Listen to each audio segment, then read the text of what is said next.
Yo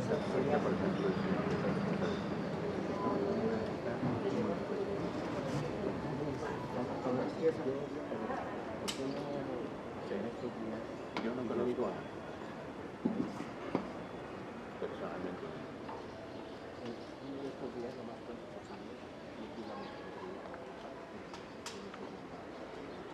Me voy mañana. No, eso es viernes.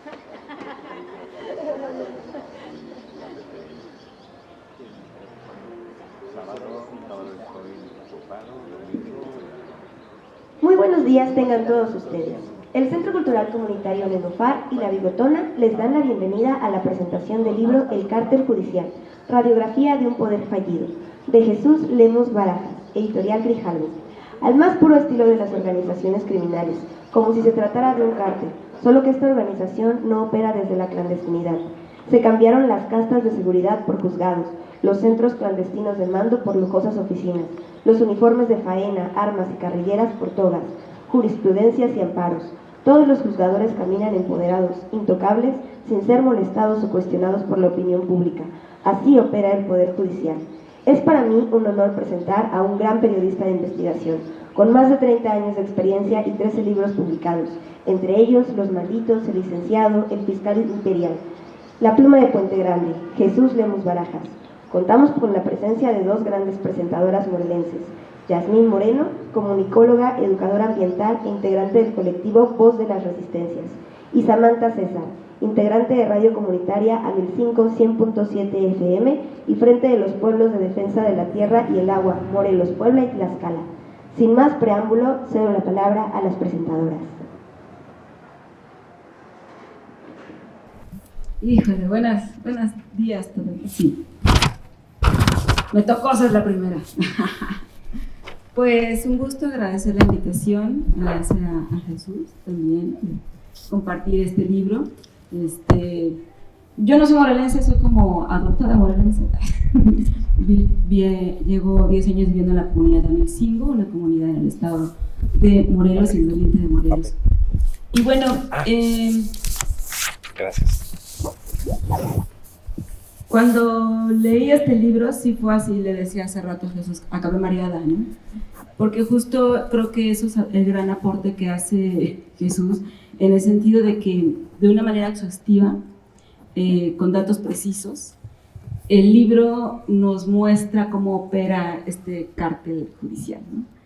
Entonces eso abruma, ¿no? Ver tanta impunidad, tanta cosa que pero lo hace de una manera muy buena en el sentido de que nos muestra, ¿no? Le pone cara, le pone rostro, le pone nombre a todo esta situación que se está viviendo en el sistema judicial a través de la corrupción, de la impunidad, de todo lo que nos muestra que eso. Y algunos elementos de los que él habla, pues es justo el elemento de la opacidad, ¿no? Para el ingreso del Poder Judicial. O sea, es interesante con los datos que dan, ¿no? Cómo es que, pues en realidad no hay ningún proceso real de selección de los magistrados y los jueces, y un porcentaje muy mínimo es el que lleva este proceso que se entró a través del examen de oposición, ¿no? Para poder ver esas capacidades.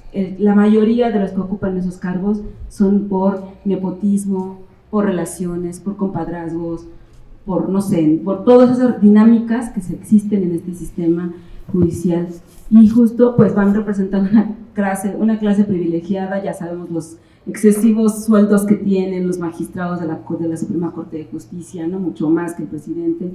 Y bueno, y así para de abajo, ¿no? Yo no les voy a decir ningún número porque en realidad van a tener bastante para entrarle, pero sí plantear estas ideas que nos deja Jesús, ¿no? En el sentido de cómo se está moviendo y cómo esta clase privilegiada es intocable además, ¿no? Hay una total impunidad en ese sentido. Algo que agradezco a Jesús en este libro es que aprendí, yo no tenía idea, que la Comisión Nacional de Derechos Humanos no puede meter procesos de quejas, aceptar quejas para el Poder Judicial, solamente en la cuestión del Estado, y eso habla del nivel de impunidad que tiene. O sea, ni siquiera la Comisión Nacional, que la Comisión Nacional, ¿verdad? Que teníamos, ¿verdad?, bastantes, pero a pesar de eso, ni siquiera puede ella misma, ¿no? La Corte Interamericana, las sentencias que ha sacado en relación a la impunidad, a la omisión, a toda esta cuestión de los jueces y magistrados en procesos que se han vivido, ¿no? Entonces, bueno, esto nos habla de esto, de un nivel tan grande. Son intocables, o sea, es una clase casi intocable. Nadie, tampoco en el proceso en la cuestión de procesos ya que se han llevado al MP por denuncias ante los jueces o magistrados por cuestiones de corrupción o situaciones, tampoco procesan, ¿no? Más no se acercan casi, ¿no? Entonces, se hace un juego ahí entre los poderes, en este sentido, en esta estructura, que pues nos hablan de esta impunidad tan tremenda. Por ejemplo, cuando por fin se procesa algo, eso también es tremendo, como pues se le llama la atención, ¿no? Si le va mal, que en realidad no procesa nada y no se hace nada. Entonces, como eso también, y que a veces, bueno, se les mueve de lugar, o a veces les dicen, ¿por qué no te jubilas? Es una buena idea, ¿no? Pero no, se hace una resolución de conflicto interna para que justamente no salga toda la porquería a la figura pública, ¿no? Para demostrar todo cómo se maneja. Entonces se llegan a acuerdos donde todos les convenga, y bueno, esto es la impunidad total así, ¿no? Que vivimos en este sistema. Entonces, bueno, no sé, bueno, faltan también otros compañeros, pero yo quisiera hablar también de la forma, a ver, aquí está. También un elemento que yo también coincido y que quisiera yo comentarle a Jesús, cuando habla de la pugna que hubo recientemente en la última parte del sexenio de Andrés Manuel con el Poder Judicial y todo esto que se hicieron sus agarrones entre las dos partes, pues irónicamente a nosotros como movimientos de defensa del territorio que tenemos procesos legales ante los juzgados, esto nos benefició porque el sistema judicial, por darle la torre a Andrés Manuel, aprobó cosas que no hubiera aprobado en otros momentos, ¿no? O movilizó peritajes, por ejemplo, que nosotros tenemos peritajes desde hace 10 años, procesos, hemos inventado imagínense un peritaje de vulcanología, 10 años pidiéndolo, ¿no? Y bueno, ahora no lo tenemos aún, pero ya otra vez como que se aceleró. Entonces, esto también habla de cómo juegan los poderes y cómo también para golpear a otros poderes, pues utilizan, ¿no? Ciertos procesos, ciertos poderes, esta forma de cómo jugar con la justicia me parece que es clara y que se vio justo en esta situación de este conflicto, ¿no? También decir ya para una parte más del libro, en la última parte Jesús habla de la narración, ¿no? De todo lo que él mismo vivió, todo este calvario que vivió justo bajo los abusos, las cuestiones que hace este Poder Judicial. Y bueno, eso a mí me hace pensar también muchas cosas, también de cómo, como Jesús, cuánta gente en nuestro país ha vivido estos calvarios, cuánta gente en este país, la decisión de un juez ha arruinado su vida para siempre, cuánta gente en el país sigue desaparecida porque el juez decide liberar o de cerrar la investigación por desaparición, cuántas cosas, cuánto dolor. Además de toda la impunidad y la porquería, cuánto dolor está generando en la población, cuánta violencia se está permeando a través de este cártel también, ¿no? Entonces, esos son elementos que nos llevan a la reflexión. Yo quisiera, ya para última parte, aterrizarlo un poco en cómo nos ha ido nosotros con la lucha del PIN y esto de los juzgados y toda esta cuestión. Nosotros tenemos aproximadamente, tenemos aproximadamente 19 procesos legales, de los cuales, les decía, uno tiene 10 años, por ejemplo. Y en este sentido, cuando entró Andrés Manuel, los teníamos, porque es un proyecto que afecta a Puebla, Tlaxcala y Morelos, entonces teníamos procesos en los 3 estados por diferentes comunidades. Y cuando entra Andrés Manuel hay un cambio y concentran todos los procesos en un solo juzgado, en el juzgado 6º del distrito en el estado de Morelos. Y bajo la condición del juez Salvador Flores Martínez, todos los del caso del PIN serán juzgados bajo el mismo juez. Eso habla de esta total injerencia en los procesos, de esta cosa de cómo, de acuerdo a los intereses, se baja hacia esto. Y bueno, yo no les puedo contar mucho del actuar bueno, no ha habido muy actuar bueno de este juez, ¿no? Si en realidad ha habido muchos obstáculos, ha habido esto de los peritajes, toda una serie de cosas que va mostrando pues cómo esto se juega justamente a los intereses del poder.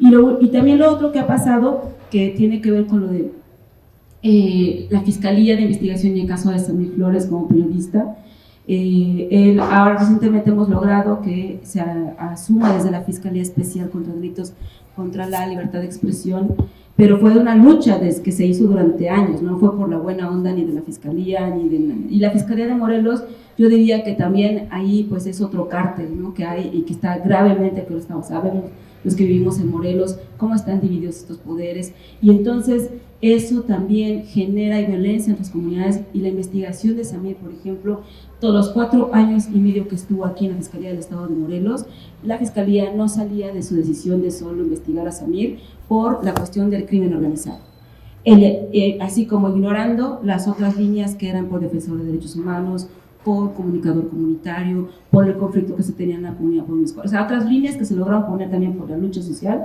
esas las ignoró.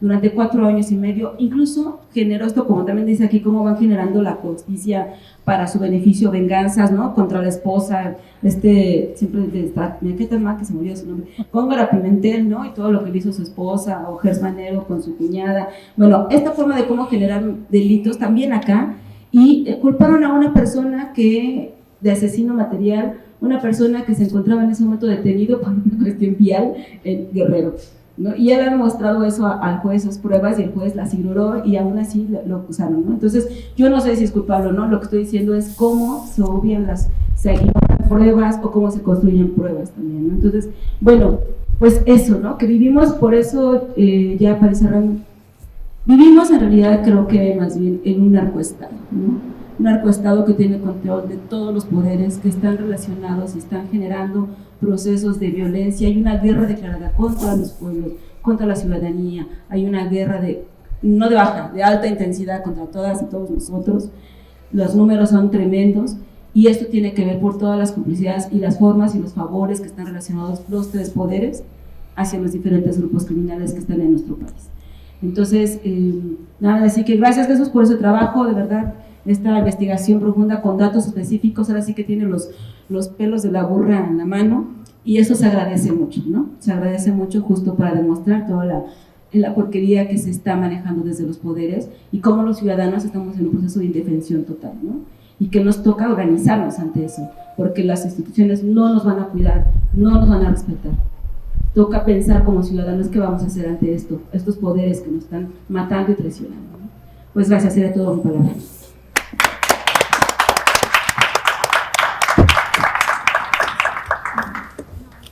Muchas gracias, gracias compañera por compartir. Quisiera yo, para no desvariar, voy a leer un poquito. Quiero agradecer también aquí a La Bigotona, obviamente Jesús, el Centro Cultural Nanofac, por esta convocatoria. Siempre estos espacios son importantes. No sé si lo dije bien, Centro Cultural, sí, ok. Son importantísimos para construir diálogos, pero sobre todo para construir conciencia. Como parte del colectivo Voz a las Resistencias, agradezco esta oportunidad de ser una de las primeras en leer este libro, que lo voy a hablar un poquito más desde la filosofía y la experiencia que ha estrujado mi ser.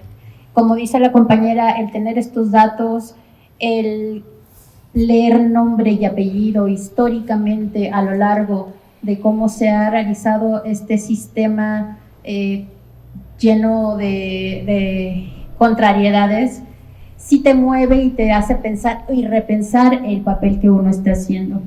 Quiero reconocer el trabajo periodístico de Jesús Lemus por su lucha, su dolor en carne propia de vivir la injusticia y el sistema putrefacto en el que vive nuestra sociedad actual.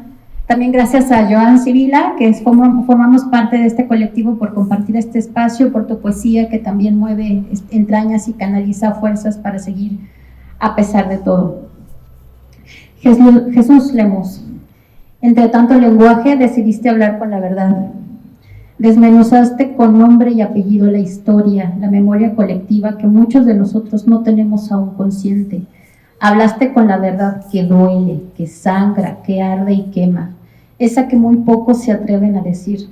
Realizar prensa libre en estos días no es fácil, pues te ha llevado a probar en carne propia el dolor de esta injusticia, pero escribes con valentía en tu pluma en este libro.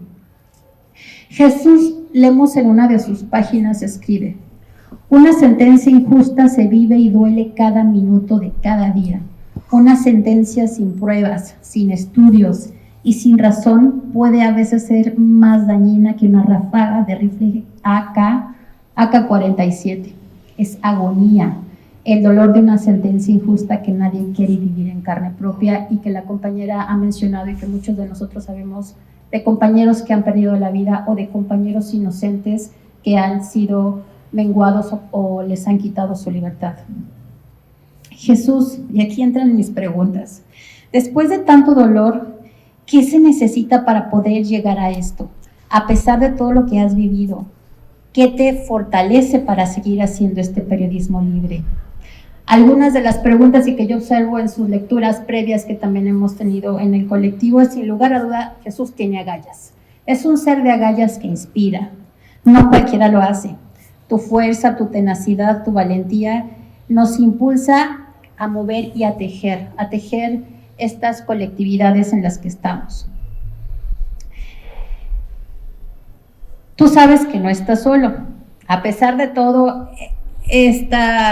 este vómito de nombres que están tomando decisiones en las fiscalías y en toda la parte judicial de nuestro país y en este sistema tan podrido, hay personas, hay grupos que son aliados, redes de seres como tú, que permiten continuar esta lucha social. Una red, como hablábamos hace ratito, que nos sostiene ante la tormenta a pesar de las circunstancias. El libro El cártel judicial, radiografía de un poder fallido, es una lectura obligada, sobre todo para los que estamos en aulas, los que estamos formando, para las juventudes también, porque en Jesús encontramos una inspiración a poder hacer periodismo, a poder decir la verdad y a buscar soluciones. Es un repaso a la memoria histórica que duele, sí, una investigación periodística que hay que hacer círculos, hay que hacer estrategias, hay que hacer formas de poderlo dialogar y hablar. Sí, que nos sangra como esta analogía en cómo él lo plantea, de una manera dura para entender la estructura actual, pero a la vez es un llamado que no nos detiene, no nos causa terror, porque sabemos a quiénes estamos viendo, sabemos quiénes son estos sistemas o estas personas que han abusado. Sí, se siente el dolor, la impotencia que sacude al ser ciudadano o la ciudadana, al activista, a la mujer, al hombre, o al papel que cada uno desempeña en nuestras trincheras, por ver y vivir una historia de injusticia social, de corrupción, de nepotismo, pero que en esa analogía de violencia y muerte está también matando nuestra inconsciencia, nuestra indiferencia por el otro, por lo que le suceda al otro. Esta herida, yo en lo personal me salió un coraje, pero un coraje para actuar, ¿no? Para seguir resignificando y creer que es posible, ¿no? Seguir resignificando la humanidad. En 12 capítulos podemos comprender un sistema podrido, lleno de perversiones, de un sistema antidemocrático, oscuro, que ya lo leerán ustedes. De estos seres que se han adueñado de nuestro México, alejados del bien común, de la justicia, atentando contra la humanidad, atacando a través de sistemas nuestra libertad, nuestros derechos, nuestra colectividad. Encontramos nombres de expresidentes, de políticos, ministros, magistrados, jueces, secretarios, de juzgados que hacen un uso faccioso de la justicia como criminales manipuladores de la Carta Magna. Y aquí esta es la reflexión que a mí me hace pensar un poquito, porque en esto está también la voluntad de la transformación. Jesús nos dice, pareciera que el poder judicial ha sido secuestrado y ello lo ha convertido en una cofradía de letrados, hombres y mujeres que se olvidaron de la más alta encomienda, la de impartir justicia, solo para entregarse a la defensa de intereses particulares, a veces propios, a veces ajenos, siempre alejado de lo constitucional. En una de tus reflexiones apuntas en que todo es subjetivo. a pesar de que existen los mecanismos, todo se basa en la subjetividad de la toma de decisiones de estas políticos, de estas personas. Y me hizo reflexionar mucho cómo el papel del gobierno actual se encuentra también en otros reportes, como en el Centro Mexicano de Derecho Ambiental, en donde se ha tipificado los tipos de agresiones a las personas defensoras de los territorios y derechos humanos, activistas y personas como Jesús, que han dicho la verdad proclamando justicia y que han sido vejados en su persona, en su dignidad y en su libertad. Y es el gobierno en este reporte que ocupa el primer lugar. El 45% de las agresiones cometidas son autoridades de los 3 niveles de gobierno: federal, estatal y municipal, fiscalías estatales y federales, cuerpos militares con tareas de seguridad como la Guardia Nacional, la Secretaría de Marina, la Secretaría de la Defensa Nacional, así como la Comisión Nacional de los Derechos Humanos, que bien lo menciona la compañera, se dice en el libro. ¿Qué dicta? ¿Quién dicta condenas sin conocer los alegatos? ¿Quién ha modificado la ley a su manera y conveniencia para quitar las libertades, incluso la vida? La misma criminalidad institucionalizada. Jesús nos permite reflexionar en torno a la subjetividad, esto que comenta, del Poder Judicial en México, el cual es uno de los principales problemas de este sistema fallido. Me voy a saltar para no tardarme un poquito más y entrar a un poquito más a compartir. Yo encuentro que hay una necesidad en este libro, una urgencia de modificar las reglas de operación de ese poder que tiene una alta responsabilidad de la impartición de la justicia. Es un reclamo de más de 80 años y se necesita cambiar este marco legal, pero también la participación de todas y todos en conciencia. Hay una frase que aquí me llama, y justamente en esta analogía: hay quienes han sobrevivido a la ráfaga de un rifle y hay quienes han muerto en prisión a causa de una sentencia injusta. Morir lentamente, hablar del dolor, ya lo dice Jesús Lemos y Joan Civil en la canción que compusieron titulado Ángel Sicario. Esto es lo que soy y lo que he sido: el preso agudo, triste, acuchillado, un dolor, una lámpara, un silbido, sabor de un corazón martirizado. Insisto, esta es una lectura obligada para el que busca una transformación, para el que siente el dolor propio, pero también el dolor ajeno. Gracias, Jesús, por inspirarnos, por ser un sobreviviente que lucha y que, sabes, cada uno en nuestras trincheras somos ese tejido también de soporte, acompañamiento y lucha, porque la lucha sigue y somos más los que buscamos la verdad y la justicia. Desde el colectivo hemos realizado distintas actividades. No nos ha tocado llegar a tanto como un tema de fiscalía, sin embargo estamos en distintas redes y sabemos que como activistas también la seguridad o el denunciar no es fácil, pero eso es en todos los niveles. Algo que yo me llevo también es que al salir de la lectura, sí, un poco atiborrada con toda esta información, lo vemos que es una réplica de un sistema que pareciera ya una cultura en todos los niveles, en las instituciones, de gobierno, en todos los niveles. Pero esto tiene que ver con un cambio de transformación de conciencia individual y colectiva. Y uno de los primeros pasos para reconstruirnos, deconstruirnos y reconstruirnos, es leer y saber lo que ocurre. Y aquí está una opción que nos da Jesús Lemos. Muchas gracias.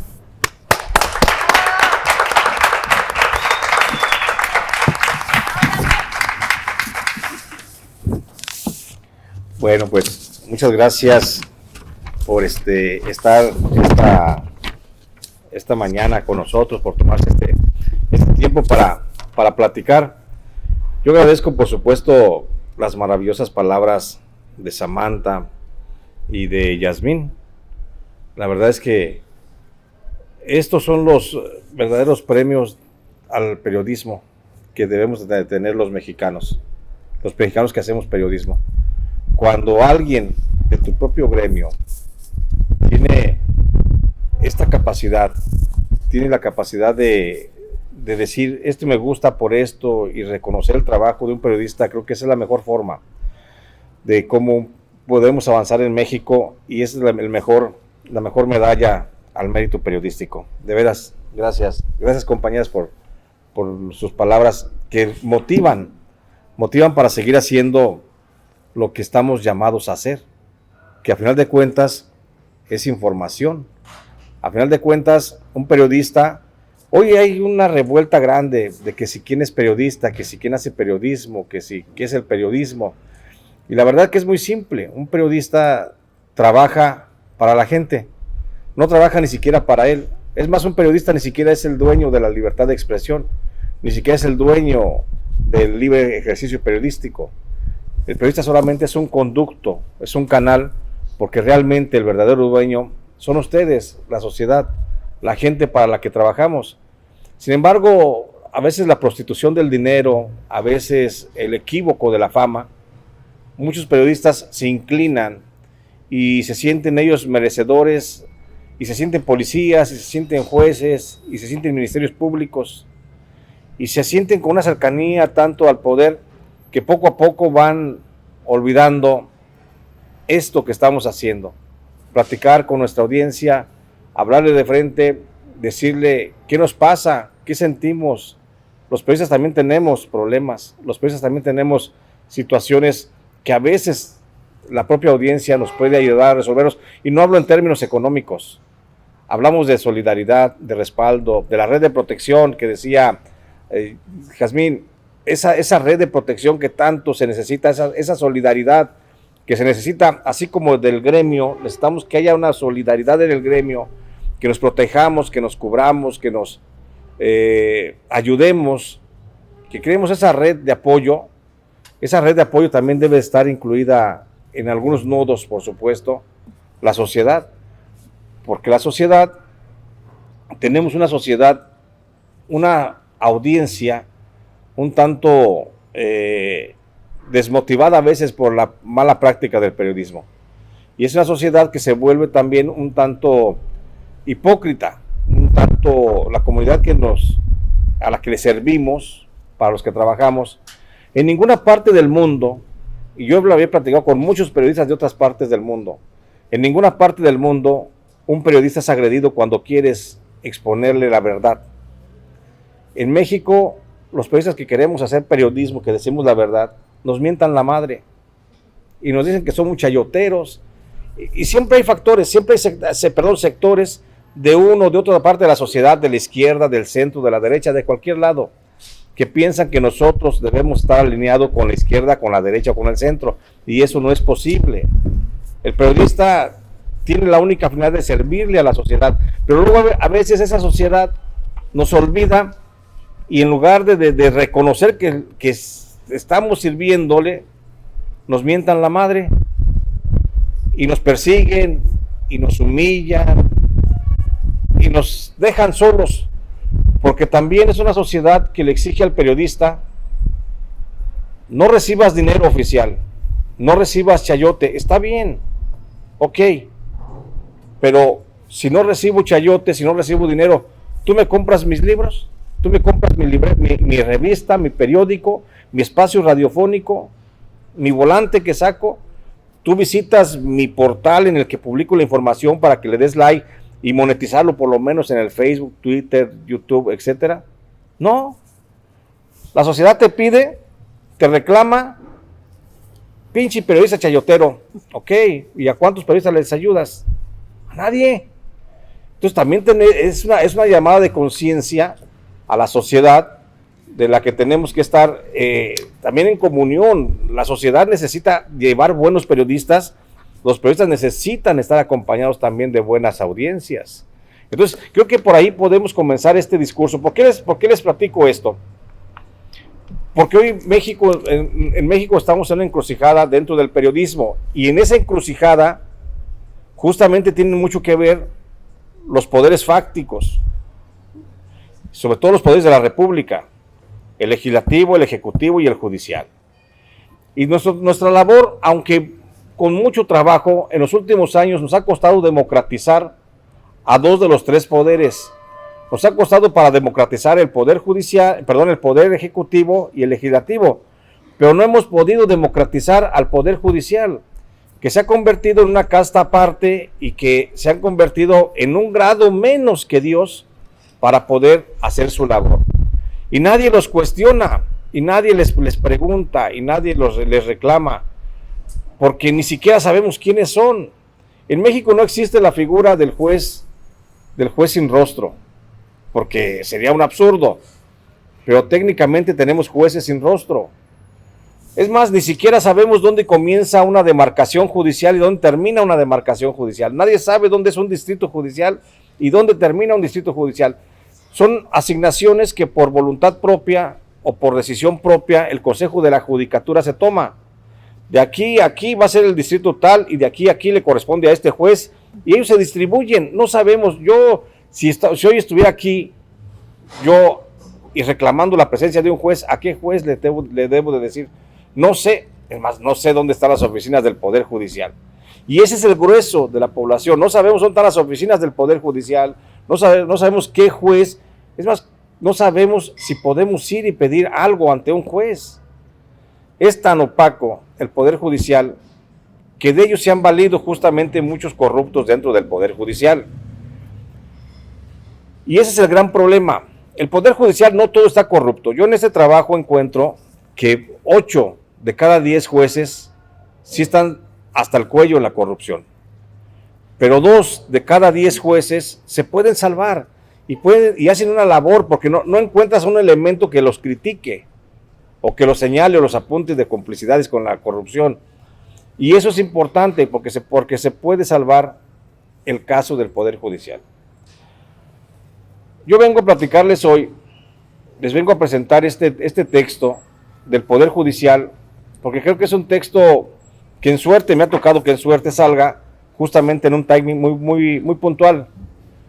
Hoy hay un debate a nivel presidencia, a nivel nacional, hay un debate de que si debemos o no debemos de reformar el Poder Judicial. Lo debemos influir o influenciar por el voto popular. Ya democratizamos, les decía, el legislativo, ya democratizamos el ejecutivo, porque sí vivimos en una democracia a final de cuentas, y sí, la mayoría de los que llegan al ejecutivo y al legislativo, la mayoría son electos por nosotros. Pero los jueces no sabemos cómo llegan los jueces, no sabemos quiénes son, quiénes están, qué hacen, no sabemos nada, y a ellos les conviene así, porque así se facilita la impunidad. Hoy hay un debate nacional de que en México requiere una transformación.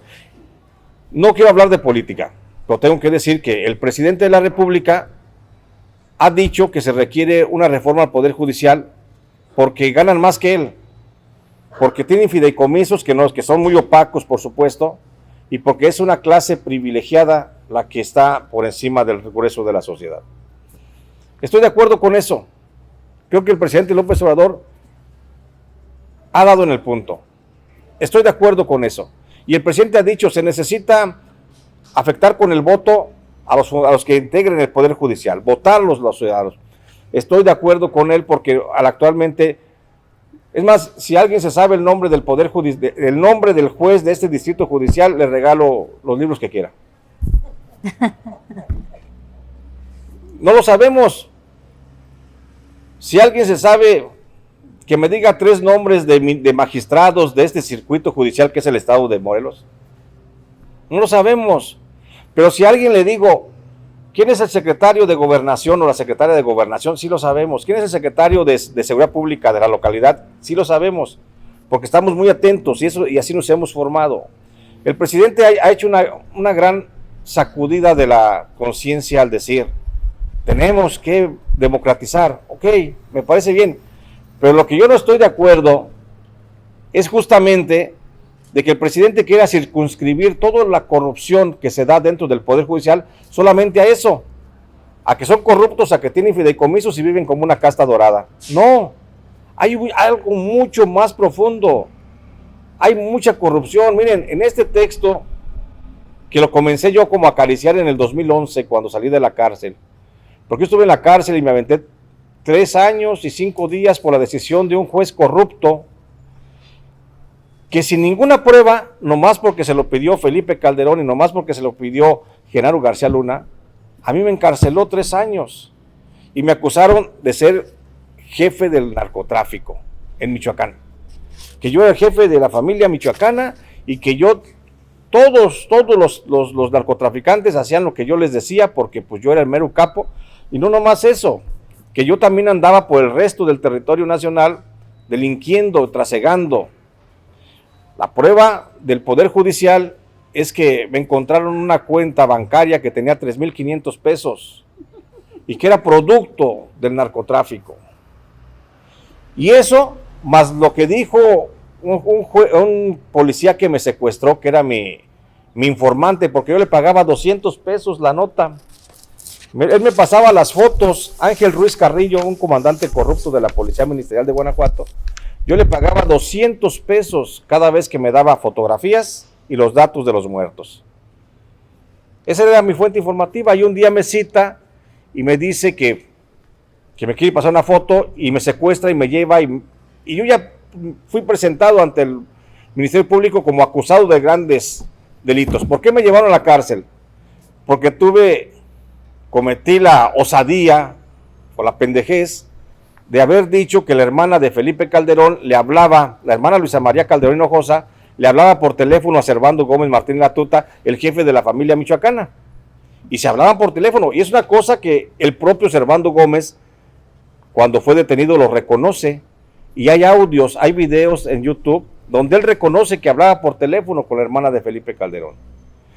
Eso se da a conocer en el 2014. Yo eso lo di a conocer en el 2008. Y eso me costó ir a la cárcel. Y en la cárcel, un juez, sin tener nada, ninguna prueba, ningún elemento, el juez dijo, te vas a quedar en la cárcel. Otorgó el auto de formal prisión sin ningún elemento. Me dejó en la cárcel porque él podía. Y no nomás eso. En la cárcel, cuando yo estaba ya en prisión, nunca se aportó una prueba que dijera que yo tenía esa responsabilidad de lo que me estaban acusando. Y le pedí al juez que cerrara el caso, que me dictara sentencia, porque yo sabía que me iba a ir, porque sin una prueba, pues nadie se puede quedar en la cárcel. Todos, vámonos, ¿no? En México sí. Y ahí entendí que el juez me dice, voy a cerrar el proceso, efectivamente no tengo ninguna prueba, pero yo considero que sí eres responsable. Y me dictó una sentencia de 10 años por delincuencia organizada y 10 años por fomento al narcotráfico. Y me sentenció a 20 años de prisión, en una cárcel federal, en la cárcel federal de Puente Grande.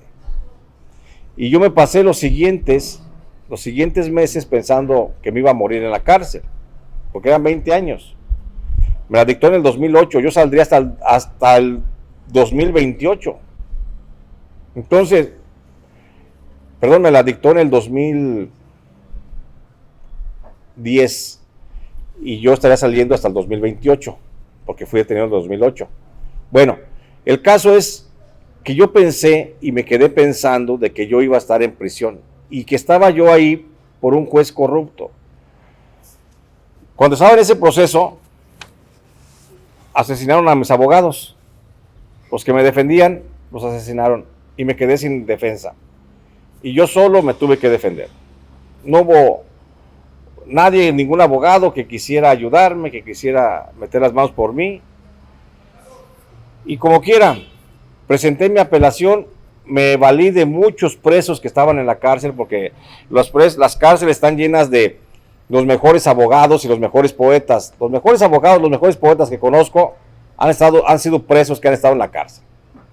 Y ahí me comenzaron a ayudar para defenderme de la sentencia que tenía. Y en la apelación, pues en la apelación afortunadamente me tocó una magistrada honesta, una magistrada que se apegó a derecho y que aplicó la ley, no a conveniencia, sino a lo que le dictaba justamente la norma, que sin prueba no puede sentenciar. Y me dio la libertad, y alcancé la libertad. Yo salí en abril del 2011 de la cárcel, y desde entonces comencé a acariciar Después de que estuve revisando el expediente que me hace Genaro García Luna para llevarme a la cárcel, son 8 cajas de huevo, caben en 8 cajas de huevo bachoco. Ahí caben todas las hojas, todo el legajo que hizo, todos los tomos, caben en 8 cajas bachoco. Y ahí está el expediente. Cuando salgo de la cárcel, a lo mejor como catarsis, comienzo a revisar el proceso en el que estuve sometido y encuentro uno tras otro error. Y yo fue cuando comencé a pensar en la posibilidad de escribir este texto.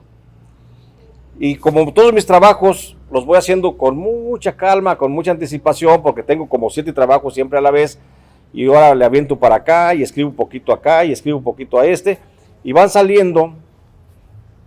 Cuando llega López Obrador, dije, a lo mejor es el momento, cuando López Obrador comienza a chocar con el Poder Judicial, porque no lo pudo manipular, y es un gran debate, porque es una mentira que el Poder Judicial no esté manipulado. Desde Lázaro Cárdenas, yo lo documento, desde Lázaro Cárdenas está manipulado el Poder Judicial. Eso fue lo que hizo que se perdiera la esencia del Poder Judicial. El tufo político que le impregnaron, desde Lázaro Cárdenas para acá, donde todos los jueces, donde todos los presidentes tienen mano en la designación de ministros y de magistrados a veces, sin problema todos metían mano. Llega el presidente López Obrador, no puede meter mano y obviamente se molesta, se enoja, hace el berrinche y comienza a decir, es que ganan más que yo, es que tienen fideicomisos. Sí tiene razón, si hay fideicomisos, sí ganan más que él, sí son una élite dorada, pero no es todo.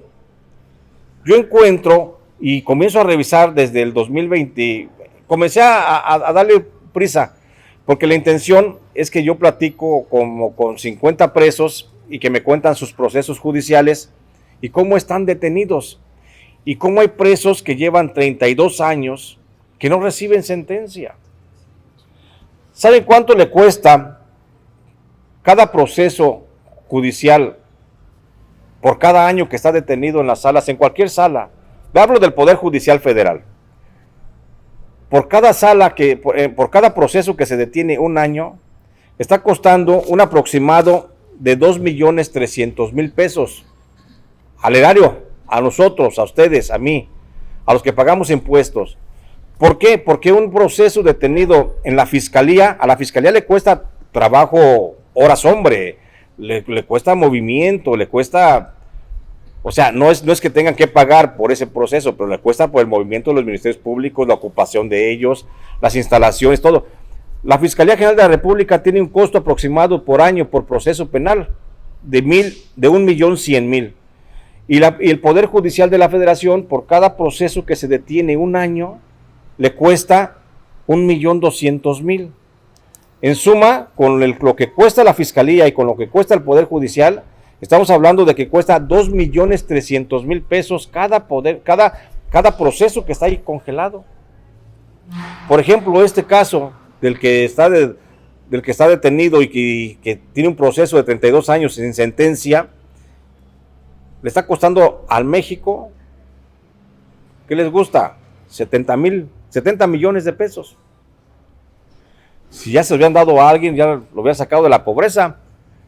Ese es el grave problema que tenemos con el Poder Judicial, que no avanza. Bueno, este es uno de los muchos, porque yo comienzo a revisar estos temas desde hacía tiempo y comienzo a darle celeridad al caso y comienzo a ver que son muchos los ángulos desde donde se puede ver la corrupción del Poder Judicial. Miren, en el Poder Judicial encontramos redes de acoso sexual y violencia sexual. Dentro del Poder Judicial hay casos de violaciones sexuales a trabajadoras del Poder Judicial. Y no hay un solo juez o un magistrado que son los hechores, que son los violentadores de esos casos. Ya no diga que esté en la cárcel, ya no diga siquiera que esté investigado por la Fiscalía. No hay una carpeta de investigación. El Poder Judicial todo lo absorbe dentro del Consejo de la Judicatura y ahí se resuelve todo. Cuento algunos casos donde los agresores sexuales, la única sanción que recibieron, uno fue destituido del cargo, o sea, lo corrieron del cargo, sin ninguna sanción. Otros fueron cambiados nada más de adscripción. Si estaban en Colima, los mandaron a Oaxaca, o viceversa. Y a muchas de las mujeres violentadas por acoso o por violencia, por violación directa, mejor las despidieron. Y ahí están 300 denuncias dentro del Consejo de la Judicatura de agresiones sexuales contra mujeres del Poder Judicial. Y son 300 denuncias que el Consejo de la Judicatura no le da parte al Ministerio Público. ¿Cómo por qué? Porque todo lo quieren resolver internamente para no causar una mala imagen del Poder Judicial. Ese es solamente uno de los casos. Hay relaciones de narcotraficantes con jueces y magistrados, donde es evidente la corrupción porque hay un juez que dicta la libertad de un miembro del Cártel Jalisco Nueva Generación, y a los días, allá en Tamaulipas, recibe en donación un rancho.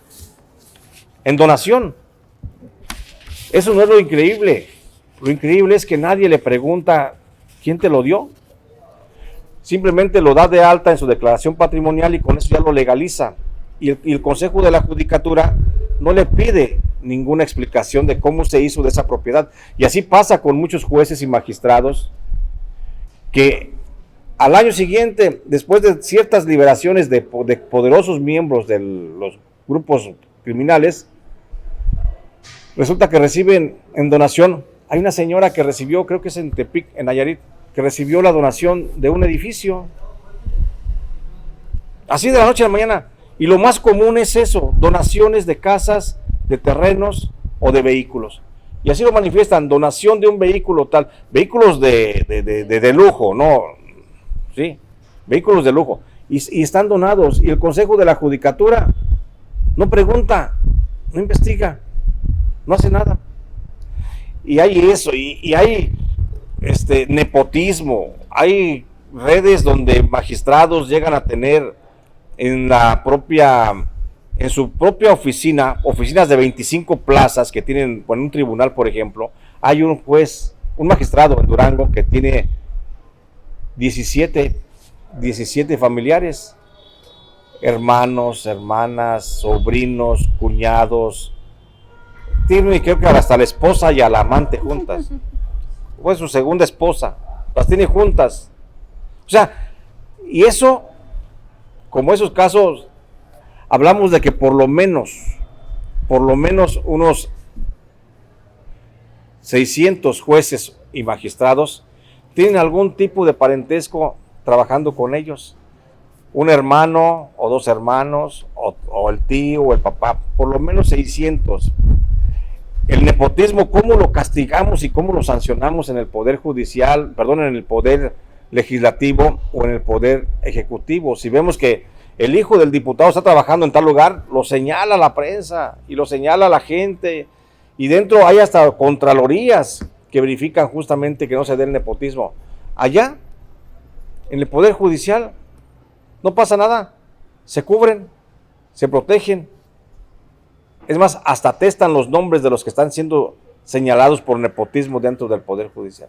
Hay una serie de atrocidades dentro de ese poder que son lo que verdaderamente vale la pena revisar para decirle a la gente, espérame, el Poder Judicial está fallido, no nada más porque ganas más que el presidente. Si eso fuera, y estoy seguro que muchos jueces, muchos magistrados deberían de ganar lo que ganan y más, porque hacen un trabajo muy especializado. Pero esa no es la verdadera razón.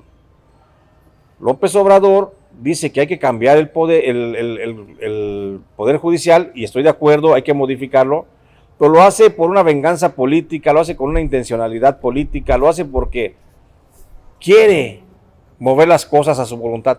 No, entendamos las cosas. El Poder Judicial requiere una transformación. No podemos seguir con un Poder Judicial tan corrupto como el que tenemos, pero que no sea nuestro único argumento, y eso es lo que yo siempre pido. Vamos al fondo, analicemos, estudiemos, busquemos, interesémonos por las cosas. Vamos al fondo, vamos a pensar que sí se requiere una reforma al Poder Judicial. Yo estoy seguro que sí, y yo se los puedo asegurar. con mi convicción de periodista, después de haber hecho este trabajo, se requiere una reforma al Poder Judicial. El problema es que no tenemos que hacerlo ciegamente, tenemos que ver las causas, las razones, qué es lo que realmente está mal dentro del Poder Judicial y encontrar toda esa arista. Y es la única forma en que vamos a poder buscar una solución. No es solución lo que dice Andrés Manuel López Obrador, desde mi óptica lo digo. No es solución pensar que vamos a reformar el Poder Judicial solamente votando por los ministros que van a salir de un partido político. No, eso lo va a empeorar. ¿Quieren una reforma judicial? Hagámosla a fondo. Si no, pues cállense y vamos a seguir con lo mismo.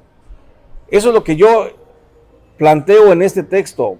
¿Quieren una reforma judicial? ¿Quieren enterarse de la verdad? Vamos leyéndolo. En este libro, si en los otros libros no podía yo darme el lujo de poner una coma en falso, o una palabra, o una frase, una aseveración, sin tener el sustento, créanme que en este libro lo revisé con lupa. No puedo.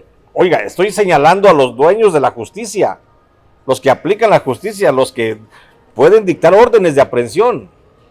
¿Usted cree que me iba a arriesgar a hacer un libro falso y decir, nomás por desmadre, vamos a echar desmadre con los jueces? Y yo así como dicen ahí, jalarle la cola al diablo, pues no. ¿Por qué es esto? Esto es el libro es jalarle la cola al diablo, pero hay que tener la certeza, la plena seguridad de que lo que está aquí no me lo pueden rebatir. Y estoy seguro que no va a pasar, no me lo van a poder rebatir el hecho de cada coma, cada palabra, cada afirmación que estoy diciendo. Si yo digo que ahí un juez violentó a una señora en tal juzgado, lo más seguro es que podría, si no fuera cierto, yo ir a la cárcel. Pero como tengo los elementos de prueba, no me pueden hacer nada. Y eso es lo que a veces necesitamos en México. Y la pregunta que me hacía Yasmín, que me dice, ¿cómo se llega a esto? Yo pienso que no requiere ni de filosofía ni de gran profundidad. Se llega a esto cuando quieres llegar a esto. O sea, tengo ganas de hacer mi trabajo periodístico como se debe hacer. Tengo necesidad de servir, porque el servicio también se vuelve necesidad, ¿sí? Hay gente que no lo entiende porque es gente que no sabe hacer servicio. Pero cuando tienes y sabes hacer y quieres hacer el servicio, pues es fácil. Se requiere nada más vocación y honestidad. Y hay que ser pues honestos, porque para escribir, yo no podría escribir una mentira, porque hay gente que la va a leer y gente que la va a tomar a pie juntillas. Y hay gente que hoy se dedica a mentir en los medios de comunicación, en las redes sociales, en el poder político, en los partidos políticos. Toda la gente se dedica hoy a mentir. Por eso se ve así como algo extraordinario, alguien que dice la verdad, cuando debería de ser al revés. Debería ser como extraordinario, oye, ese cabrón está mintiendo, ¿cómo se atreve a mentir?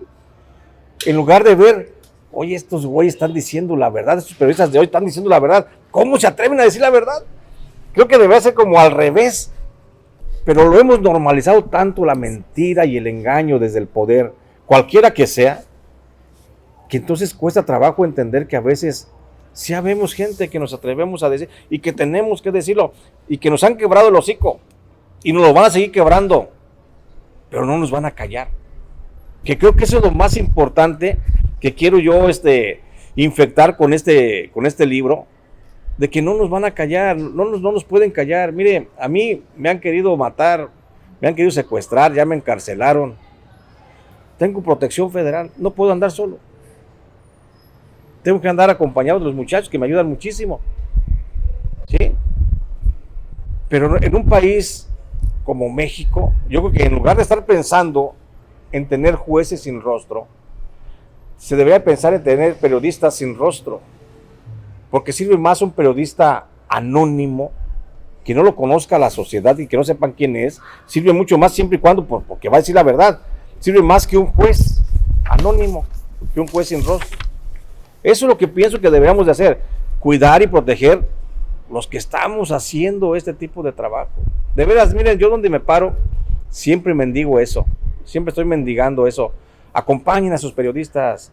Si les gusta, no sé, no voy a decir el nombre de ningún periodista, pero si les gusta X o Y o Z, acompáñenlo, apóyenlo. ¿Cómo se puede apoyar a un periodista? No necesariamente tiene que ser dinero. No necesariamente tiene que ser, órale, aquí está mi aportación para tu canal, aquí está, o déjate compro. No es necesario a veces eso. A un periodista se le puede acompañar consumiendo sus trabajos, respaldándolo socialmente, por lo menos no mentarle la madre cuando tiene la intención de destapar y de abrir la verdad. Es eso, nada más. El día que la gente o los periodistas vayamos acompañados de la gente, esto no nos engañan tan fácilmente, ¿eh? Yo entiendo que hay muchos casos, y lo tengo que decir, hay muchos Loret de Mola, hay muchos López Dóriga, hay muchos, no sé, gente que se vendieron con un lado del poder político y gente que se ha vendido con otro. Hoy hay gente que está vendida con no es de izquierda, con el gobierno actual de la Cuarta Transformación. Hay gente que está muy vendida, medios de comunicación. En su conciencia queda, pero mienten. Y hay gente que está vendida con la derecha. En su conciencia queda, pero mienten. Pero también habemos en México un sector bien pequeño que somos periodistas independientes y que no recibimos sueldo de nadie. Por nuestro trabajo periodístico simplemente lo vendemos y nos mantenemos de lo que vendemos, de nuestras conservas comunicacionales. Insisto, hay quienes venden sus revistas, sus libros, su canal, su estación de radio. Se vende porque se tiene que vivir de algo, ¿sí? Pero ese proceso es el que mucha gente no lo entiende, que habemos periodistas independientes. Miren, les pongo un ejemplo, y esto lo digo en el otro libro de los días de la ira, porque ahí reviso cuál es la agresión a los periodistas, y ya con esto voy terminando. En el libro, en México hay 272,000 personas que hacen o que trabajan cercanos a los medios, que son editores, sonidistas, que toman audio, video, que editan, que publican, que buscan información, que la editan. 272,000. Es más, hasta la señora que contesta el teléfono en la redacción, ahí se considera 272,000 personas que trabajamos de los medios de comunicación o que vivimos de lo que es el periodismo. De esos 272,000 periodistas, ¿saben cuántos periodistas, o de esa gente que se dice periodista, saben cuántos periodistas hacen información? Se dedican a recabar, a buscar, recabar, procesar y publicar información. ¿Saben cuántos en México trabajamos y andamos así como buscando? Mira, no refriteando la nota. No, que la publicó La Jornada, pues déjalo, pongo en mi portal y le pongo, ya, no. Gente que está publicando información propia. De 272,000, ¿cuántos? Una cifra se les ocurre. Alguien que me dé una cifra. 200. 70. Somos 70 periodistas en México los que hacemos información periodística. Y de esos 70, la mayoría no estamos en medios de comunicación tradicionales. No estamos haciendo diario. O estamos en pequeños portales informativos, o estamos haciendo información en revistas independientes, periódicos independientes, o otros tantos haciendo periodismo en libros, que es una nueva corriente en México, en donde de alguna forma se escapa uno a la censura. Aquí, hacer un libro, a mí nadie me dice, no le pongas eso. Lo único que me limito a poner es mi seguridad y, por supuesto, el respeto también a las personas de las que escribo. Sí, no puedo, necesita ser un sicario del periodismo para andar también exhibiendo cosas que no son importantes. Por ejemplo, lo platicaba hace rato con los compañeros, Margarita, y con los comandantes. Lo platicaba y decía yo, cuando yo escribí el libro El Licenciado, habla de Genaro García Luna y su corrupción con el narco y de Felipe Calderón. Y es una biografía de García Luna. Y explico quién es García Luna. Incluso en mi investigación que llevo hay muchas pinceladas de la posibilidad de que García Luna pudiera tener una preferencia sexual distinta a su género. ¿Sí? Sin embargo, en el libro no lo toco para nada, porque no es tema de interés hablar de la sexualidad de una persona, no es tema de interés, y hay a quienes les encanta ese tema, y por ahí se van. Entonces, hay muchas cosas en el periodismo que les digo, con esto les pongo el ejemplo de que se puede hacer periodismo muy honesto, muy transparente. Bueno, no me quiero extender, más bien si hubiera alguna pregunta, algún comentario por parte de ustedes, y aquí lo respondemos con Samantha y con Yasmín. Por mi parte, muchas gracias.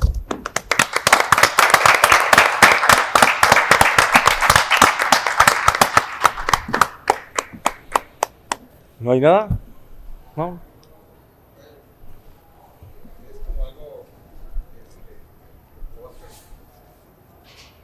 ¿Cómo crees que se podría competir contra este monstruo mediático? Como que se me vino a la mente esta entrevista que hicieron a Vladimir Putin, que él decía es imposible ganarle a Estados Unidos, que es el monstruo, ¿no?, de la información errónea quizá. Y nosotros como jóvenes que nos guiamos mucho por las redes sociales y todo, y varios creen lo que ven en las redes, o sea, cómo poder combatir con información errónea que nos llega todos los días, ¿no? Sabiendo que son 70 personas que dicen la verdad, pues cómo modificar o cómo crees que se puede modificar eso. Yo pienso que tiene que haber una cosa bien básica. Hoy en México el periodismo es tan generoso y es tan bondadoso el periodismo que no limita a nadie para participar. Y en el periodismo puedes entrar con un doctorado en ciencias, que lo mismo nomás con que sepas leer y escribir. No hay una ley que establezca quién puede ejercer el periodismo. Sí hay una ley que dice quién puede ser odontólogo, quién puede ser traumatólogo. Hay una ley que dice quién puede ejercer como psiquiatra o como psicólogo. Y hay profesiones que te marca la ley muy clara, pero la del periodismo no la han querido revisar a fondo para establecer quién es periodista. Uno, ¿qué es un periodista? Y entonces todo el mundo se puede decir periodista si así lo quiere. El presidente López Obrador ha hecho un llamado a la rebelión.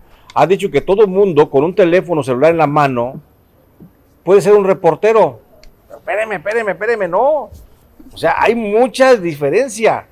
No es lo mismo un ciudadano con un teléfono y con una recarga de teléfono de 20 pesos del Oxxo, que se quiere, por el solo hecho de tener teléfono y entrar a las redes sociales, al Twitter, por ese solo hecho quiere ya debatir contigo, Yasmín, Samantha, contigo, Yasmín, que llevan una vida haciendo ejercicio periodístico. No es así de fácil. Hay redes sociales que no son medios de comunicación, que son cosas muy distintas. Hay una confusión en pocas palabras. Necesitamos aclarar quién es periodista, quién es reportero, quién es comunicador, quién es presentador de noticias. Mira, dice el presidente, es que López Obrador es de lo farsante del periodismo. Espérame, ni siquiera es periodista. Perdón, Loret de Mola, dice López Obrador. Loret de Mola no es periodista, él solamente es un presentador de noticias. Periodista es aquel que les decía, el que se dedica a recabar, a procesar y a publicar información inédita. Ese es un periodista. ¿Sí? ¿Qué es un reportero? Reportero es el que se dedica a hacer solamente un reporte de los hechos que suceden al momento. Oye, que estamos aquí bacheando, eso es trabajo del reportero. Oye, que estoy haciendo un trabajo de la corrupción del gobernador corrupto, de un gobernador corrupto de allá de otro estado. ¿Sí? Se dedican a eso, ese es periodista. Que yo nomás me siento a leer las noticias, soy un presentador de noticias o soy un comunicador de noticias. Un youtuber, un facebookero, no son periodistas. Ellos solamente son,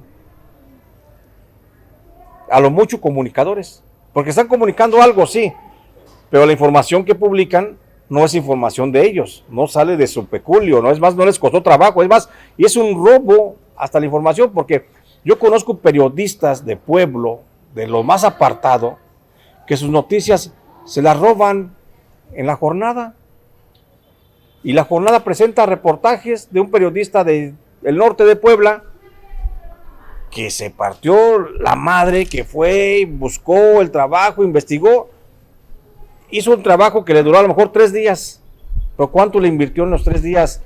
Ya no digas de transporte o de alimentación, ¿cuánto le invirtió de talento y de capacidad? Porque allí está también su trabajo, está la redacción. Esto es una obra. O sea, no es como que digan, déjame lo robo, pinche periodista, nadie lo conoce. Y ya lo publican. Nosotros tenemos un medio, bueno, yo tengo con otros compañeros como Margarita y Julio Ramírez, tenemos Moy Kusanagi, tenemos un medio que se llama Sensontle 400, es un medio muy chiquito, es un portalito, sensontle400.mx, y ahí subimos información. Como no conocen nuestro medio, llega un güey que se apellida Sevilla, que es muy conocido en el mundo facebookero y youtubero, y se roba un reportaje de la UNAM, que había comprado una avioneta y que se la quedó un profesor, y está muy bueno el tema. Es una investigación de Julio Ramírez para nuestro portal Sensontle 400. Se la roba un güey. ¿Por qué? Pues nomás, porque pudo y porque quería.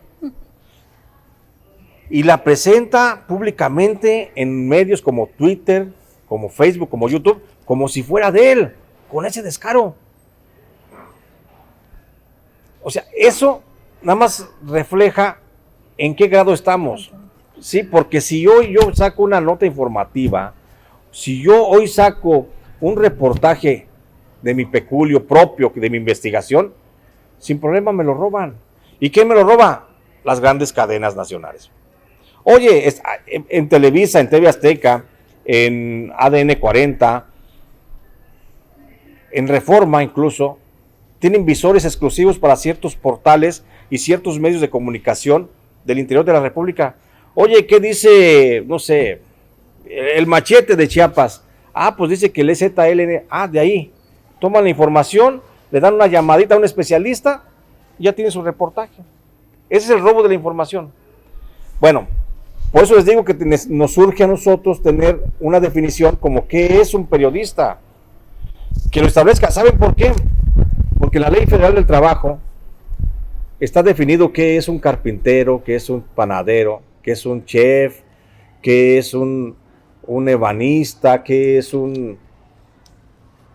muchísimos oficios y profesiones. Y no hay qué es un periodista, ni qué es un reportero. O sea, nuestra labor ni siquiera está reconocida oficialmente por la ley en México. No, y lo mismo te puedes decir periodista como te puedes decir cualquier otra cosa, pero nada más que si te dices ingeniero, te va a decir el colegio de ingenieros, hey, tú no eres ingeniero. Si te dices abogado, licenciado en derecho, te va a decir, muéstrame tu cédula. ¿Sí me explico? Pero si te dices periodista, lo puedes hacer. Y entonces hay gente que se ha confundido, a lo mejor está muy larga la respuesta, pero sí necesitaba explicarte esto, ¿sí? Y hay gente que se ha confundido y abre un canal de Facebook, de YouTube, y ya dice, soy periodista de investigación. Chinga.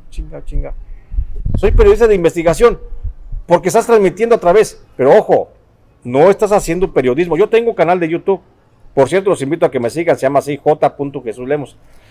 Y en ese canal de periodismo, yo no hago periodismo, en ese canal de comunicación, yo no hago periodismo, porque no puedo hacer periodismo. Este es mi periodismo, mis libros, mis publicaciones en Sensontle 400, ese es mi periodismo, y ahí lo pueden consultar. Yo el YouTube lo utilizo nada más para comunicarme, para platicar, para echar desmadre, para hacer enojar gente, nada más para eso. Sí, para eso me dedico, y le tomo todos los días 1 hora de las 9 a las 10 de la mañana, y me dedico a mi canal.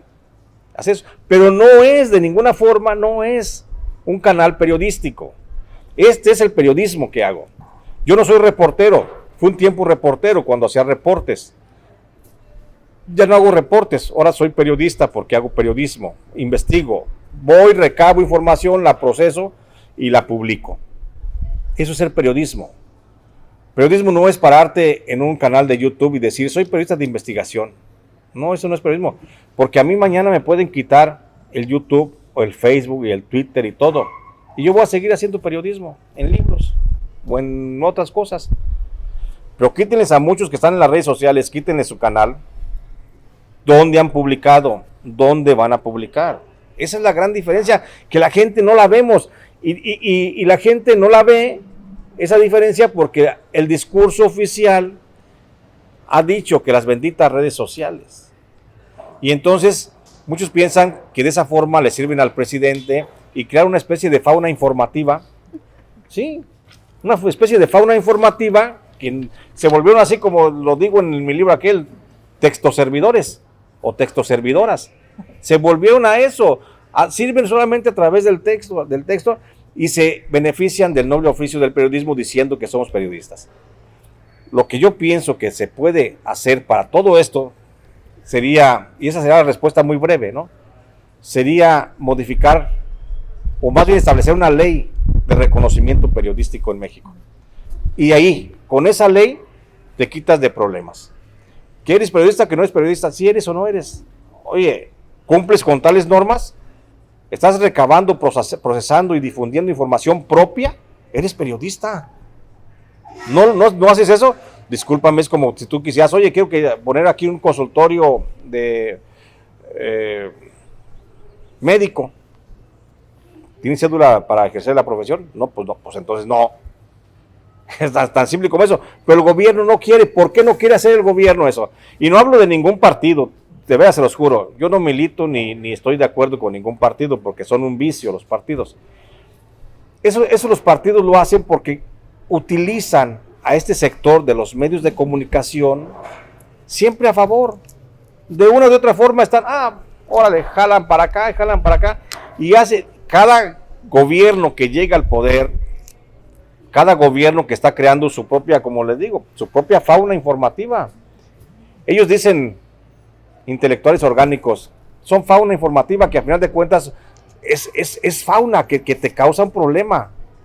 Y es fauna nociva, no es nada benévola ese tipo de personajes, que pienso yo que debería de haber en México un colegio nacional de periodistas que por lo menos sancione. Ok, no queremos que intervenga el Estado, porque a lo mejor se ve mal que el Estado imponga reglas para ejercer periodismo, se ve mal y los puristas van a decir, no queremos que intervenga, pero vivimos en un Estado y alguien tiene que poner la norma. Pero bueno, no lo quieres, pues hagamos entonces un colegio nacional de periodistas en el que participemos todos los periodistas y hagamos nuestra propia constitución periodística, donde se podría salir una ley, que entonces ya esa ley podría ser sancionada por el Congreso y se haría ley vigente o válida.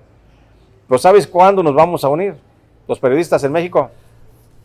Nunca. Y no nada más porque los periodistas estamos dotados de el superpoder del egocentrismo, no. Aparte de eso, los periodistas no nada más es porque seamos egocéntricos, no nos podemos reunir. No les conviene a los poderes fácticos, no les conviene que nos organicemos y ellos mismos meten insidia. ¿Sí? Esa sería mi respuesta. Está de moda, como decías, el periodismo de investigación. Yo creo que es lo más difícil que hay dentro del ámbito del periodismo. Claro. ¿Nos podrías hablar? Porque Claro. he visto tus entrevistas con Sabina, Sí. sobre García Luna, ajá. Me gusta mucho lo que tú haces. Sí, gracias. Ana Lilia, Sí, Ana Lilia Guillén. genial. Por supuesto. Realmente es investigación. Anabel Hernández. Ana Lilia me gusta más. Muy buena. Bueno, a ver. Ana Lilia toma diferentes temas más complejos y va al... Sí. Yo creo que se tarda años. Tarda años Ana Lilia. Sí. También Anabel. Anabel también. Déjeme le digo. Creo... Más rápido te digo la pregunta o que me digas. no. Es cómo hace para hacer una investigación sobre un tema. La mayoría de los temas son complejos, súper complejos. Es como el Capital de Marx, que hace una radiografía del capitalismo. Sí. La gente que nunca lo ha leído cree que es al revés. Sí. No, es una radiografía del sistema Del capitalista. Es buenísima. Sí. Pero bueno, quiero saber cómo trabaja. Ahora sí dime. Voy. El periodismo desde siempre es periodismo de investigación. Decir que es periodismo de investigación es algo redundante, porque si no es periodismo de investigación, son relaciones sociales, relaciones públicas. Si yo no hago periodismo de investigación, o sea que vaya a investigar, ¿qué es el periodismo de investigación a final de cuentas? Digo, esa es una redundancia, pero vamos a aceptar el término. Periodismo de investigación es lo mismo que periodismo, y periodismo es buscar algo que está oculto y que alguien no quiere que se publique. Ese es el periodismo. publicar algo que alguien no quiere que se publique. ¿Sí? Ese es el periodismo. Pero dice que hay el reportaje o el reportero que va a la escena de un crimen o de algo que pasó y reporta. El otro es el de opinión. Ah, espérame. Voy a eso. Eso es periodismo. El que quiere publicar, el que necesita publicar algo que alguien no quiere que se publique. Esto, yo creo que la Suprema Corte de Justicia de la Nación no quería que se publicara. Yo creo que le dio mucho gusto. Le dio mucho gusto a la Suprema Corte. Ay, mira, hasta que se animaron, voltearon para acá. Alguien no quería que se... De los nombres que están aquí que menciono, estoy seguro que no quieren que se mencionen. Entonces, yo hice ese trabajo. Ahora, el periodismo, todo es de investigación. Y nada más hay el otro, el de reporteo. Bueno, déjenme le explico para no irme tan técnicamente. Dentro de la ciencia periodística hay una cosa que se llaman géneros. Los géneros es como empaquetar la información que tú ya tienes. Tú ya tienes tu información, ahora nada más empaquétala. ¿Cómo la vas a vender? Bueno, se la voy a hacer llegar a la gente a través de una crónica, a través de un reportaje, a través de una nota informativa, a través de una editorial, de una columna política, de una entrevista.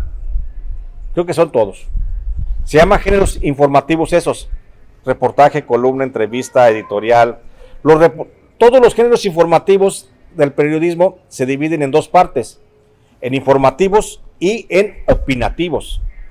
Los opinativos son la columna y la editorial. Porque ahí sí puedes opinar y puedes decir lo que tú piensas. Que si usted me pregunta a mí, yo quitaría esos géneros del periodismo. Serían géneros literarios, a final de cuentas. Pero vamos a dejarlo así. Hay una serie de libros en México que los escribieron Raimundo Rivapalacio, ¿cómo se llama el otro güey del Carlos Marín? O sea, lo más, así los textos servidores crearon su propia constitución para decir qué se puede y qué no se puede hacer. No hay un acuerdo ni siquiera en la academia aquí. Vicente Leñero, que de ahí se basaron. Vicente Leñero, que también saca él su propia visión, pero es el que más se adapta, y de Vicente Leñero le roban la idea Marín, y luego de ahí sale Raimundo Rivapalacio, también con la idea de un manual de periodismo. Pero antes que ese, hay una señora de Morelia que publicó el primer manual de periodismo, 1956. En el 56, una señora, no se me olvida el nombre, pero es una maestra de Morelia. Ese verá, ¿en qué libro lo tengo? Creo que lo tengo en el libro, en ese libro, en los días de la ira, pero no me acuerdo en dónde está, Mago, pero bueno, no creo que lo encuentres. Pero ahí está contenido en ese libro de los días de la ira. Ella fue la primera que saca un manual de periodismo, en el 56, por allá, digo, y de ahí Vicente Leñero le echa mano. Sí, se lo roba.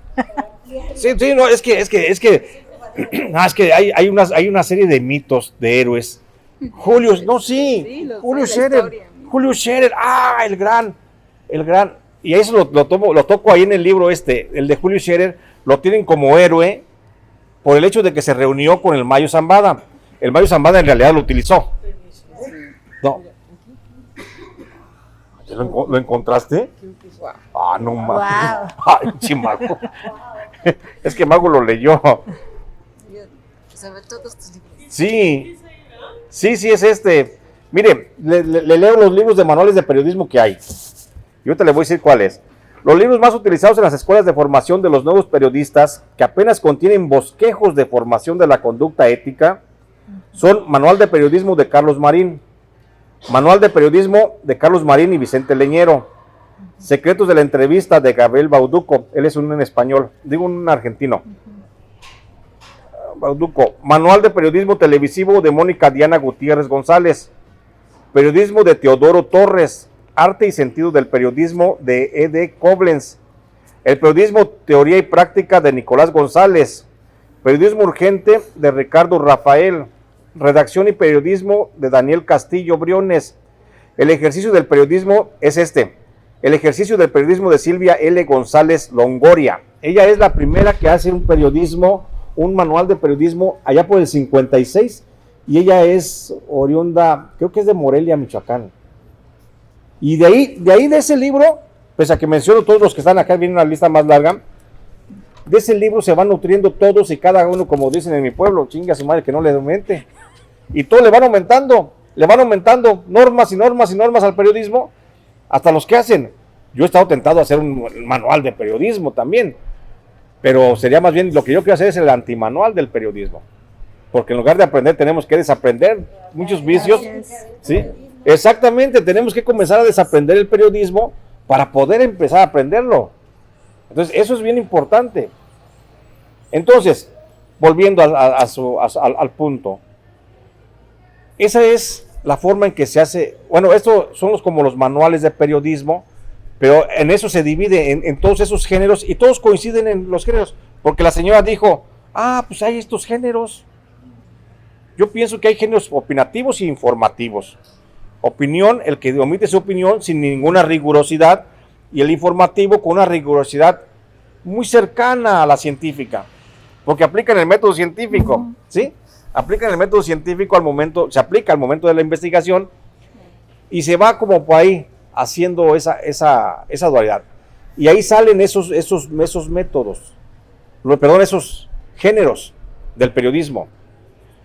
Después, yo todos mis libros los hago con base en entrevista, en reportaje y en crónica. Si usted lee algunos de mis textos, todos son un gran reportaje mezclado con pinceladas a veces de crónica, a veces con pinceladas de entrevista y hasta ahí. Son grandes reportajes. Estos libros yo los podría considerar, si tuviéramos que definirlos o clasificarlos en el género periodístico, no es literatura. No es literatura. Porque no podrían acercarse a un ensayo, pero yo la verdad es que siento que son más bien un reportaje, porque el ensayo se puede hacer desde la teoría nada más, no con los datos duros. Y no con los datos duros. Esa es la gran diferencia entre el reportaje y el ensayo. Sí, mucha historia y mucho contexto, pero básicamente lo que le da soporte es el dato duro, lo que lo soporta. Bueno, pero yo pienso que son reportajes. Ahora, ¿cómo lo hago? Ya con esto cierro la pregunta. ¿Cómo hago una investigación? Yo siempre tengo entre 5 a 7 trabajos comenzados. Tengo, por ejemplo, sin temor a decirlo, lo puedo decir, tengo un trabajo avanzado sobre la corrupción de la 4T. Los grandes corruptos. Los que llegaron con la transformación con la idea de transformación y de cambio al país y que terminaron llenándose las bolsas de dinero. Tengo ese. Por supuesto que tengo nombres y tengo expedientes y voy poco a poco y voy avanzando en la redacción y voy en la investigación, pero no va a ser para que salga mañana ni el año que viene. O sea, todavía me falta ver si Claudia Sheinbaum qué tan anda, ¿no?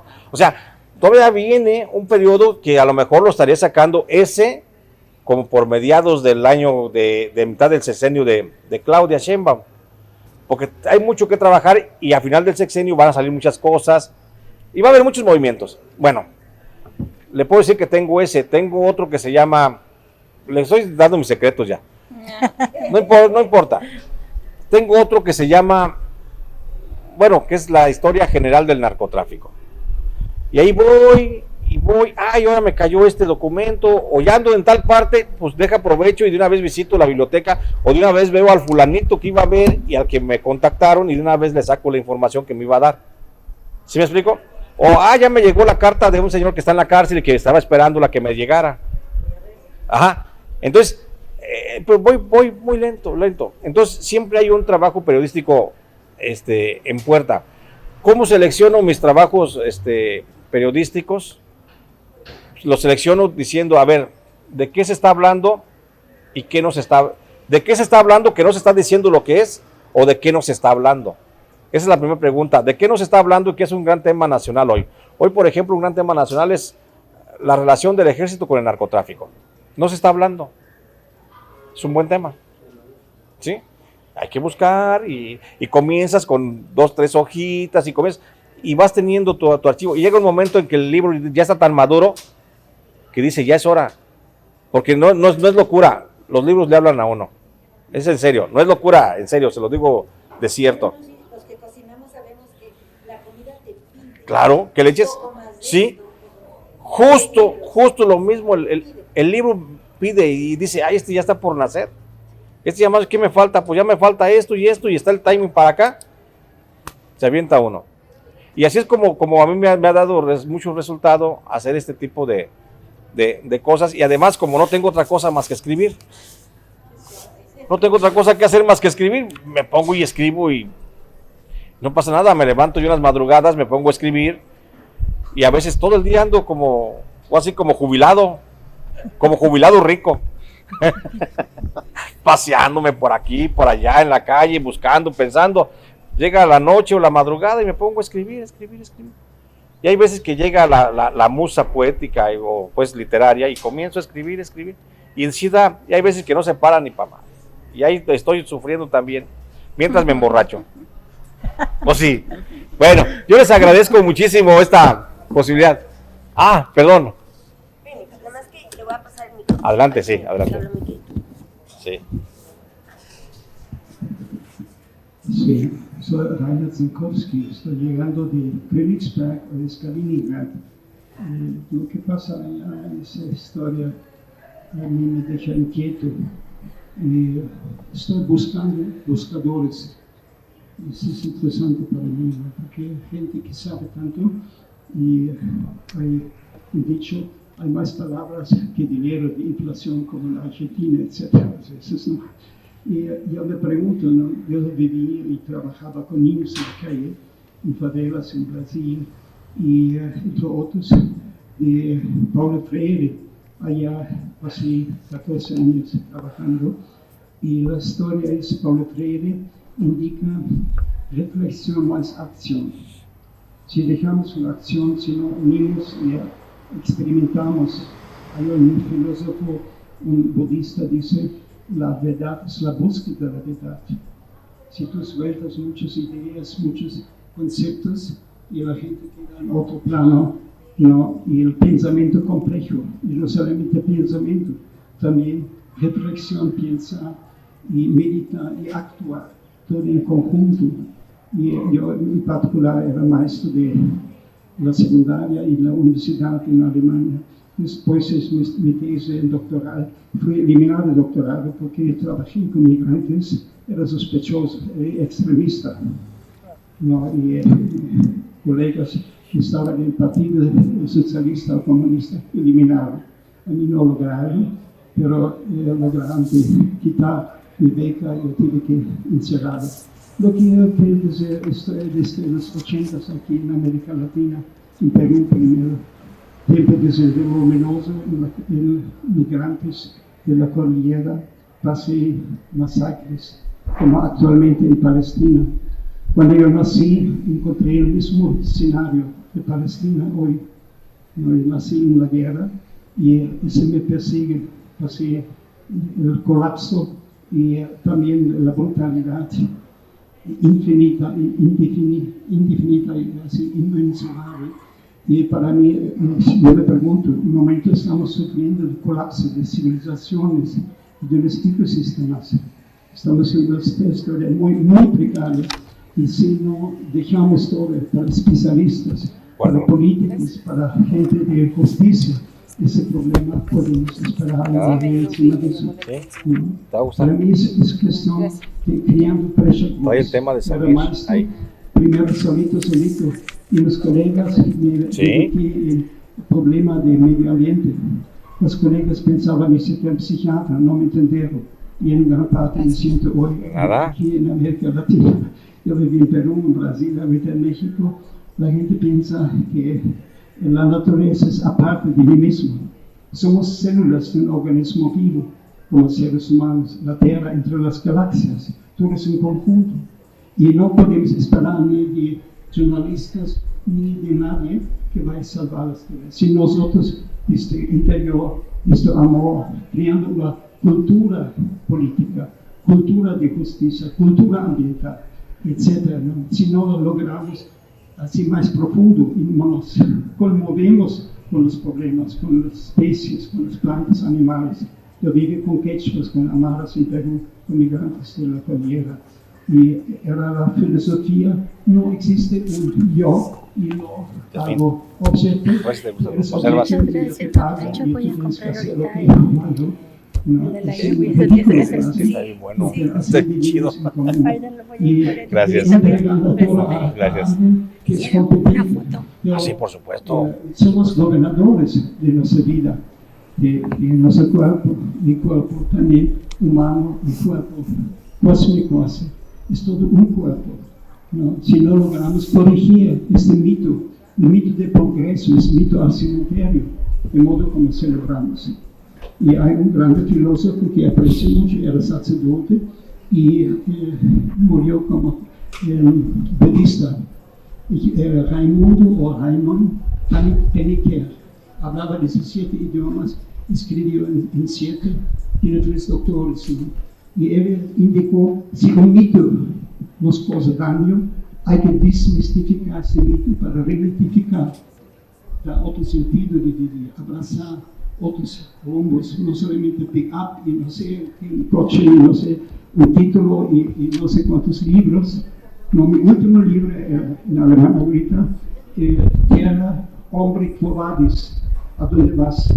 Pedro preguntó a Jesús, ¿a dónde vas? Le respondió, a Roma para ser crucificado. Y subtítulo, El hoyo negro del tiempo. Ahorita nadie tiene tiempo para leer mi libro. ¿Qué hago? No, vivimos tiempos muy contradictorios, ¿no?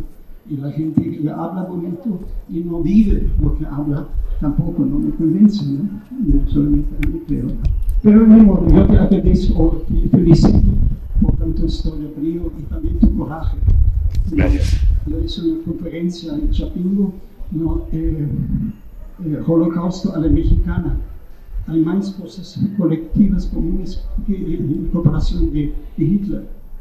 ¿No? Y diariamente 200 oficialmente desaparecidos más. Y eso es según el INEGI, solamente 8% representa. Si tomas la numeración estadística real, son casi 1000 personas. Y no es guerra, estamos en paz. Y no se cree una alegría, porque vivimos todavía. Y algo no sé. Sí, estamos en guerra, claro. Mucho, ¿no? Disculpe, no quiero ser polémico, pero buscadores, gente, arquitectos de utopías, pensando, dibujando algo, un futuro más distinto. Futurólogos que piensan adelante y no solamente está mal y describir los problemas y no resolviendo, ¿no? Traer el error para acá, experimentar, corregir y a vuelta en proyectos, en grupitos, y se juntarnos y creando redes hasta el nivel mundial. Porque los palestinos necesitan como mucho. ¿no? Esa historia no existe. Algo lejos y no es mi problema. No hay especialistas que saben, ni Dios ni el Santo hagan eso. Esa es mi polémica, pero yo estoy convencido de que tiene algo. Gracias. Gracias.